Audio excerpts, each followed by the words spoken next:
what the larger interactions have been. M.G. Radhakrishnan, would you want to respond to this, particularly as the person who has been seeing Kerala very closely, to a point that Ravi Chellam has said right now? And many would say that you need to see it in the larger context. But how would you see this? Well, I think, this is again, we are going into the kind of a binary system where, environmentalists are saying about, the cause of environment is the most important thing, and the farmers are on the other side. I think we should have a holistic solution where, people should be protected from this, because that has been growing like anything. It is absolutely all right to say about the environment, the need to protect wildlife and the environment. But at the same time, what you see in Wayanad is that the entire district is on a boil now. And, as you said, Sneha, 98 persons have died in just 1 year. So what could be the reasons? Definitely, there are so many issues there. For instance, there is a discrepancy in the statistics. For instance, many would hold that the number of wild elephants has actually, grown like anything in the last 5 to 6 years. But at the same time, suddenly there is a problem.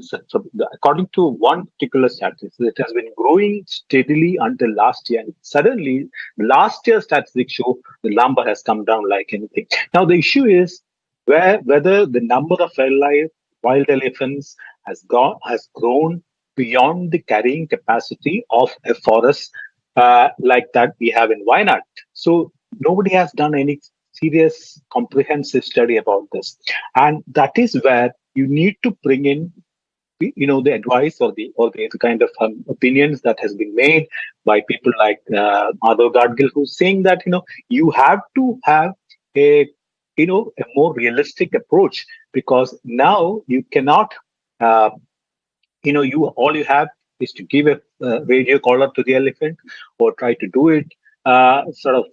Instead of that, what he is saying that there should be a culling if there is, the number of elephants has actually grown beyond the carrying capacity of forests. And this particular area in Wayanad is a tri-junction of 3 forest areas of 3 different states of Tamil Nadu, Karnataka, and Kerala.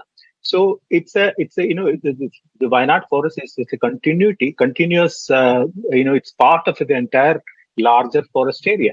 So during the summers, these animals have been traveling across states, and especially in Kerala, where you have water compared to Karnataka forest and Tamil Nadu forest. We have better water resources and food, fodder is also easily available. So these animals are coming down from the forest areas to people who have been living there.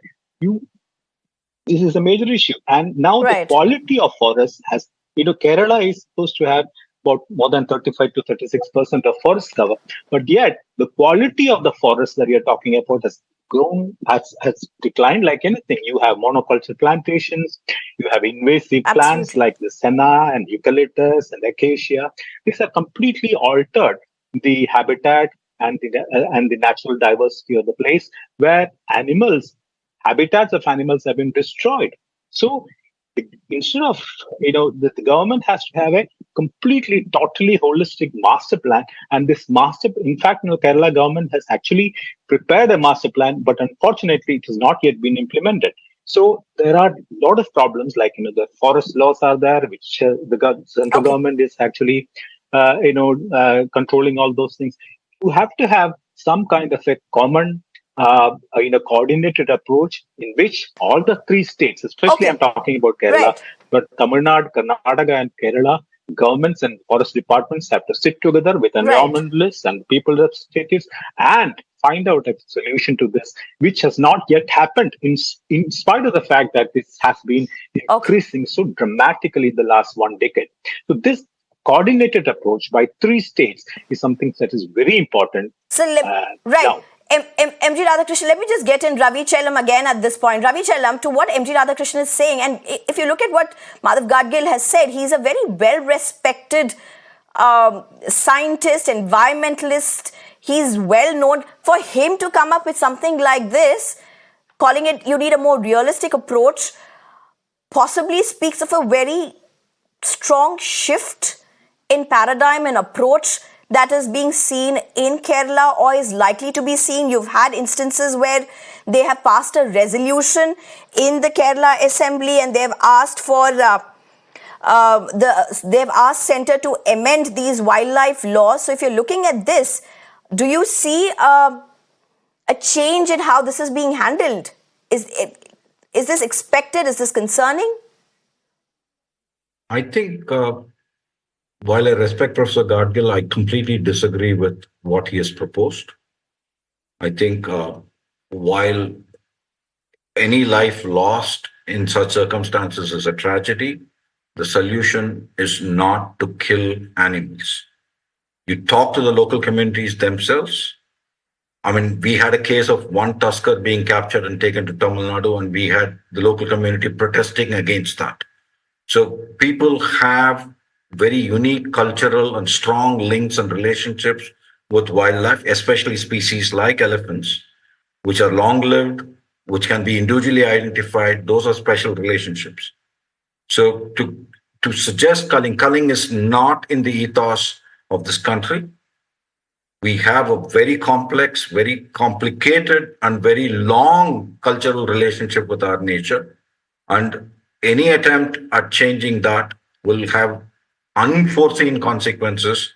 And the success that we have done in terms of wildlife conservation, let's not forget, we are the largest human population, one of the densest human populations across the world.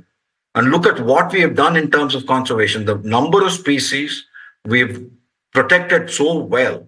We are in many ways the envy of the world when it comes to this kind of coexistence model. Bulk of a significant part of our wildlife is not even within our wildlife sanctuaries. It's living with people, and people are living with that.